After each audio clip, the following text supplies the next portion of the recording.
Viver sem conhecer o passado é andar no escuro. Nossas memórias não são datas num livro.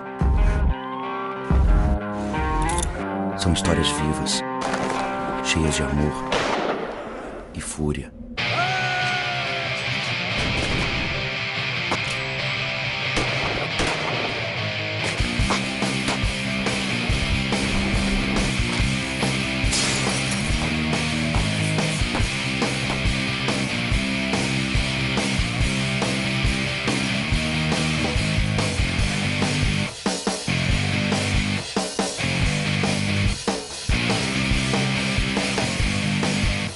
A gente já está na guerra, a gente mata mais do que Bogotá, a gente mata mais do que a Bolívia, a gente mata mais do que muito país em guerra, a gente mata mais do que o Iraque, cara. Vou só lhe dar um exemplo. A década de 90, em termos de história brasileira, proporcional à nossa população, portanto, é a década mais violenta da nossa história. Foram assassinadas 516 mil pessoas. Se nós contarmos os últimos 20 anos, 80 a 2000, foram assassinadas no Brasil 1.200.000 pessoas. Toma no cu, rapá! Atira, porra! Mata ele! Caralho, vou pegar mais um, rapá! Vambora, porra! Ué, toma, rapá! A gente está em guerra há muito tempo, só que a gente não quer enxergar essa guerra, a gente não quer olhar para ela. O povo brasileiro é muito violento. Estatisticamente, inclusive, está comprovado que é uma das sociedades mais violentas do mundo.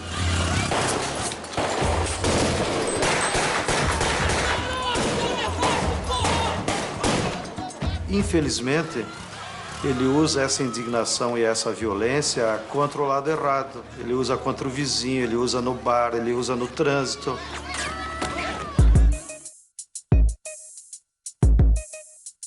Eu não sei dizer se essa etiqueta foi criada para esconder essas lutas ou se ela corresponde a uma determinada construção que foi feita da nossa história, sobretudo no século XIX, quando a historiografia propriamente dita, ela surge ainda no contexto do Império Brasileiro, do recém-fundado Estado Nacional Brasileiro. Então é importante falar, legitimar a ação das elites, falar de um país pacífico, onde os escravos são tranquilos, não é? Não há guerra civil como houve nos Estados Unidos, né, naquela ocasião.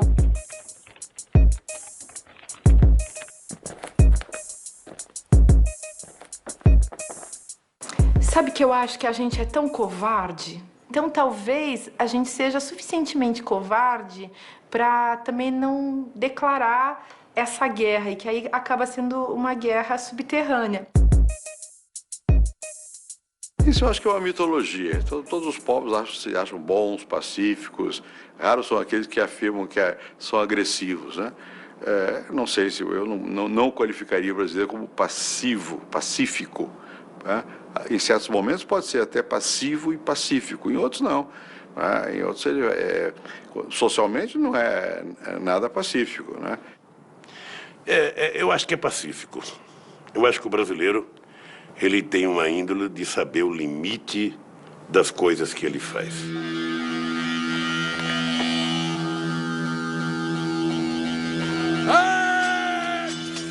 Isso não quer dizer que o povo brasileiro é um povo neutro nas coisas, não. Ou seja, o povo brasileiro, em vários momentos, você tem na história do Brasil várias revoltas em vários estados, em momentos históricos, que foram massacradas. Você tem Canudos, que é um exemplo possivelmente mais conhecido do povo brasileiro. Depois você tem 1964. Solta! Solta! Ai!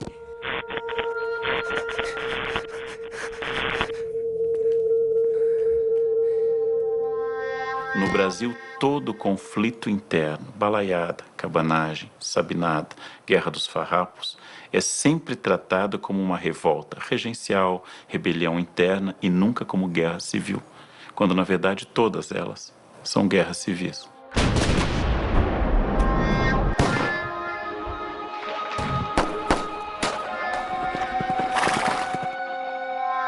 grandes conflitos que resultaram em números enormes de mortes. Nós temos imprecisão de alguns dados, mas é possível que a Guerra do Contestado, entre 1912 e 16, talvez tenha significado 20 mil pessoas.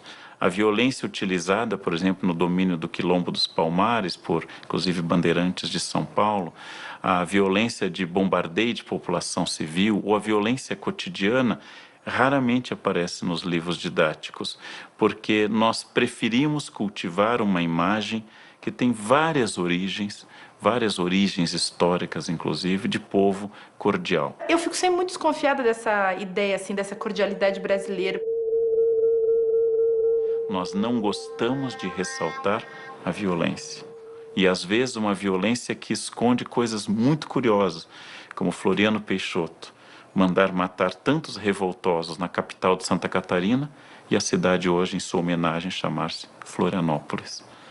Seria impensável para Israel chamar sua capital de Hitlerópolis, mas não parece contraditório batizar o nome de um violento ditador, posto que ele estava ilegal no cargo, já que a Constituição de 1891 não permitia que ele ficasse, e homenageá-lo com o nome de capital.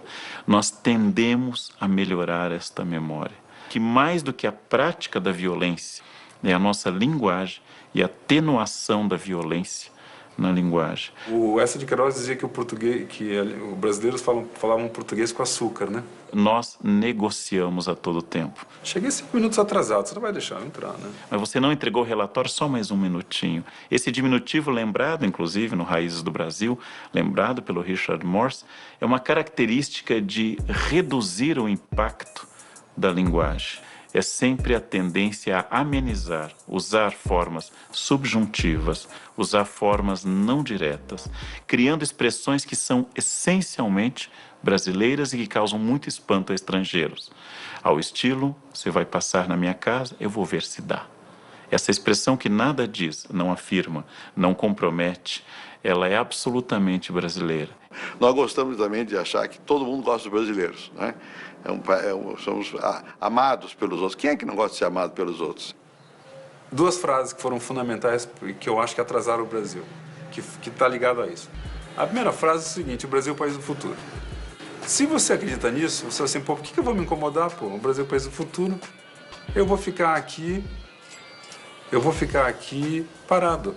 Até se atribuem ao ex-presidente do Brasil, não sei se é verdade, mas se não é Vera Beno Trovato, que é o seguinte, que o ex-presidente diz o seguinte, ó, tem 2 tipos de problemas no Brasil: os insolúveis e os que se resolvem sozinhos. Então por que eu vou me incomodar? E a segunda desgraça que aconteceu em termos de frase foi: Deus é brasileiro. Como os modernos disseram, não só é brasileiro, como nasceu em Belém do Pará. Né? Sabemos que Jesus nasceu em Belém, então provavelmente Belém do Pará.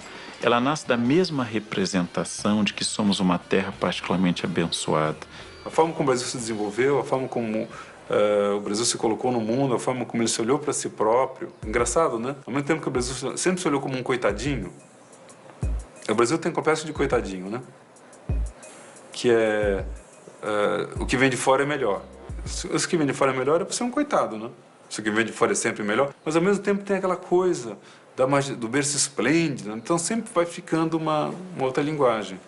Então nem nós somos um berço esplêndido, que é evidente que a gente não é, só ver as situações das cidades, mas também a gente vai aprendendo a lidar com essas questões. O Brasil vai num ritmo. Porque o que é a ideologia? A ideologia é a visão invertida de como as coisas se passam em geral, né? Bom, e nessa visão invertida as pessoas querem ter uma imagem que seja aceitável, né? Essa é a maneira como nós produzimos uma ideia de que não somos, de fato, a melhor coisa do mundo, mas esse país é especial. Essa ambiguidade dupla, um pouco esquizofrênica, que marca o discurso brasileiro. Ao mesmo tempo que somos cronicamente inviáveis, somos deliciosamente felizes na nossa inviabilidade crônica. Acho que revisitar a história do Brasil é sempre necessário para que não se crie essas distorções, não é, em termos de como se qualifica os brasileiros, ou a nossa cultura, ou a nossa sociedade. A colonização, como um processo de ocupação, de dominação, é um processo de violência cotidiana e de guerra cotidiana.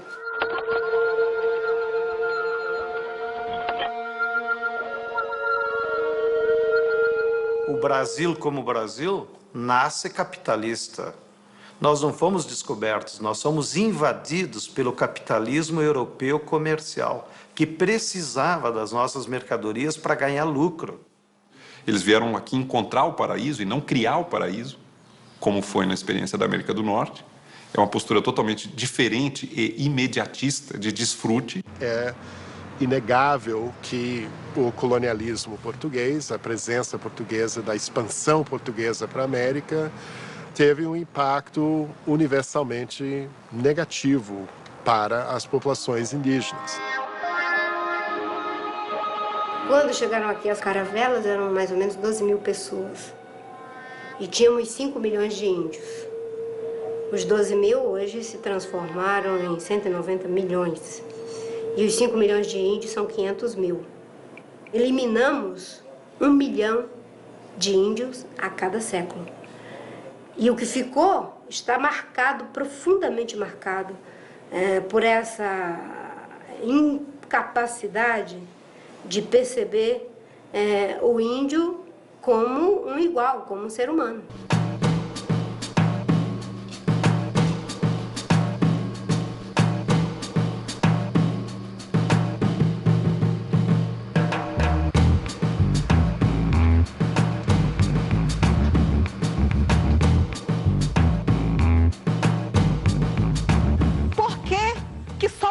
Indígenas podem ser sacrificados, porque só nós temos que ter a nossa terra retalhada. Se caso o Supremo hoje der ganho de causa para os índios, vai ser um desastre para a nação. Por que só os povos indígenas podem ser sacrificados? Nós vamos decidir sobre este caso. Quanto ao passado.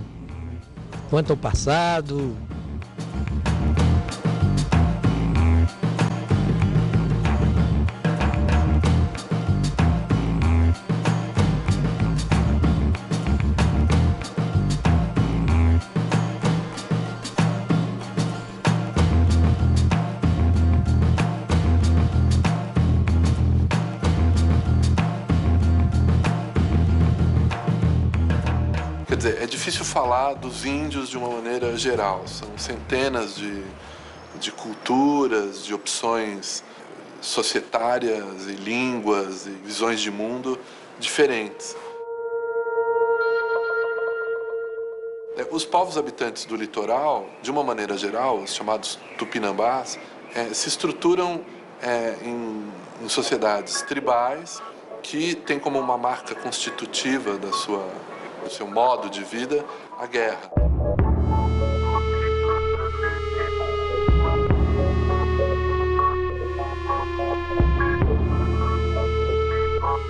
Eles eram altamente guerreiros, altamente invocados com a questão da alteridade do inimigo, o inimigo sendo um outro necessário para a própria constituição da identidade, um outro que devia ser sempre devorado. É uma violência institucionalizada e ritualizada. A boa morte dos tupinambás era uma morte diante do inimigo. Ou você morre ou morro eu. Alguém vai morrer, mas nenhum dos dois vai ficar aqui para ser enterrado e devorado pelos vermes. Não é esse o destino que nós esperamos. Não é esse destino passivo. A gente quer morrer em guerra. Quando nós olhamos a sociedade ocidental e a colonização da América pela sociedade ocidental, nós estamos diante de um tipo diverso de apropriação da guerra, do uso da violência extrema, que é o conflito aberto contra o inimigo.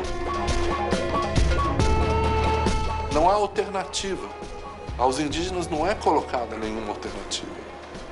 Ou se evangelizam por boa vontade, então, com isso, se mantêm livres, mas subordinados ao controle do missionário e o controle da vida da aldeia, que é um ambiente deletério, um ambiente de dissolução da cultura indígena, de dissolução do modo de vida indígena, ou, se resistem, podem ser capturados, escravizados ou exterminados.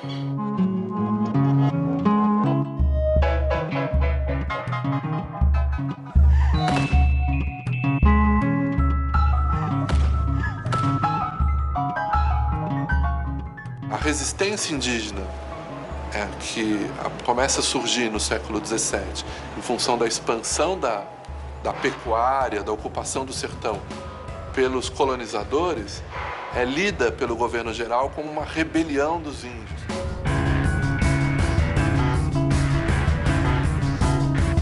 Para fazer face a essa rebelião, paulistas são contratados. E o negócio desses bandeirantes, desses paulistas, é escravizar os indígenas. Primeiro eu vou te ensinar a falar. Não é língua de gente. Eu vou te ensinar a falar a língua de gente. Vai gostar. É muito mais bonito que esse ronco de porco. Aí o menino vai começar a entender o que é certo e o que é errado. Os paulistas eram conhecidos em várias partes do mundo português, exatamente como esses destemidos desbravadores, né, que cometiam todo tipo de excesso, tanto em termos da conquista violenta de povos indígenas, quanto na destruição que fizeram das missões jesuíticas. Gostou? Gostei. Tá vendida. Tanto na maneira pela qual eles abertamente infringiam as leis do reino. Enquanto que nós olhamos para os americanos como agressivos e imperialistas, parece que o nosso território se deu porque os bandeirantes tinham sede de horizontes e avançavam o território adentro. Isso é uma representação, isso é uma maneira como eu constituo uma leitura do passado e do real.